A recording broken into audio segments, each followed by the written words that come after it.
एक समय की बात है। एक हरियाली से भरे जंगल में एक आलसी बिल्ली नाम की बिल्ली रहती थी। चीकू, जैसे कि उसे जाना जाता था, अपनी आलस्य में डूबी रहती थी।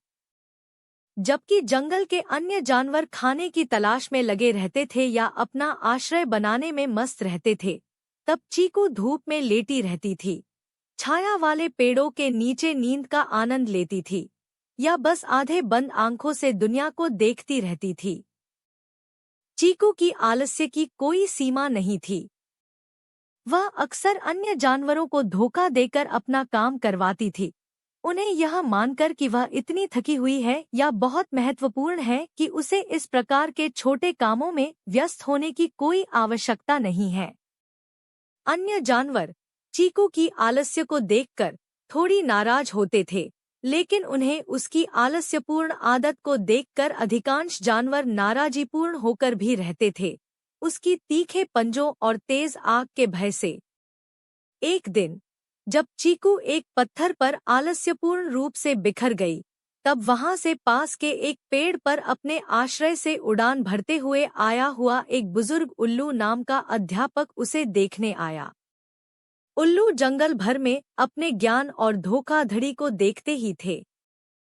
चीकू, उल्लू ने अपनी गहरी, गूंजदार आवाज में कहा, तुम अपने आलस्य में क्यों अपने दिनों को बेकार बिता रही हो?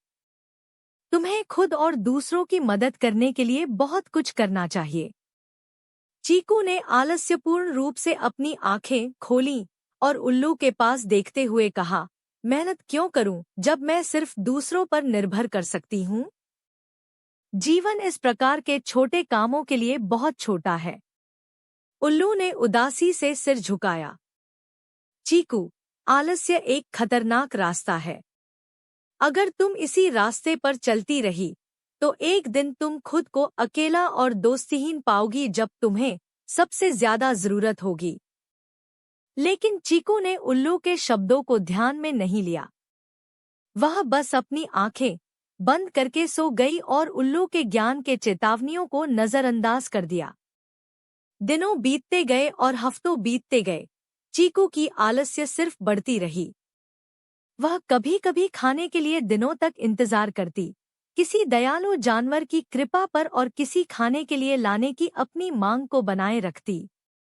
लेकिन समय के साथ कमदम कम जानवर ही उसकी सहायता करने को तैयार होते गए, थके उसके निरंतर मांगों से और उसके स्वयं की मदद करने की इनकार की वजह से। एक दिन जब चीकू भूखे और अकेली जंगल में अकेली बैठी थी, तो वह किसी कदम की आवाज सुनी। अपनी आंखें खोलकर वह उन्हें गए चूहों की एक समूह को देखती है, जो उसके पास से गुजर रहे थे, हर एक चूहा अपनी पीठ पर भारी भोजन की एक परिश्रमी दाना लेकर। अरे, वहां तुम! चीकू आलस्यपूर्ण रूप से बोली। तुम मुझे कुछ खाने लाने के लिए क्यों नहीं ले आते? मैं भूखी हूं। लेकिन चूहे बस उसे नजरअंदाज करते हुए अपने रास्ते पर बिना उसकी दिशा देखे जारी रहे। परेशान और भूखी, चीकू ने फैसला किया कि वह चूहों के पीछे चलेगी और देखेगी कि वे कहाँ जा रहे हैं। कई घंटे तक चलकर वह अंतिम रूप से उनके चूहों का गर्जने वाले पहाड़ के पास पहुंची, एक सक्रियता से भरपूर बिल्लियों के एक झुंड को देखती है। वह देखती है कि कैसे चूहे अथकता के साथ काम करते हैं, खाना इकट्ठा करते हैं, अपने छोटे बच्चों की देखभाल करते हैं और अपनी महारानी की देखभाल करते हैं। उसने फिर समझा कि उसने अपने जीवन को गलत तरीके से जिया है, दूसरों पर अपना काम करने की बजाय अपने लिए जिम्मेदारी लेने के लिए। नई उम्मीद के साथ चीकू ने चूहों के नेता के पास जाकर पूछा कि क्या वह उनके साथ में काम करने में उनकी सहायता कर सकती है। चूहों के नेता चीकू की दिलचस्पता को देखकर उसका स्वागत किया और उसे अपने अन्य चूहों के साथ मिलकर काम करने का मौका दिया। और इस प्रकार उस दिन के बाद से चीकू ने अपने आलस्य को छोड़कर अपने नए जीवन को एक कार्यकुशल सदस्य के रूप में समर्पित किया। उसने जल्द ही पाया कि ईमानदार मेहनत में बड़ी खुशी मिलती है और काम करते हुए दूसरों के साथ मिलकर वह अपने लिए कई ज्यादा कर सकती है जितना कि वह कभी अपने आप में कर सकती थी। और इसलिए प्रिय पाठक, चीकू की कहानी हम सभी के लिए एक सबक है। आलस्य आसान रास्ता लग सकता है, लेकिन अंत में यह केवल कठिनाई और अकेलापन की ओर ले जाता है।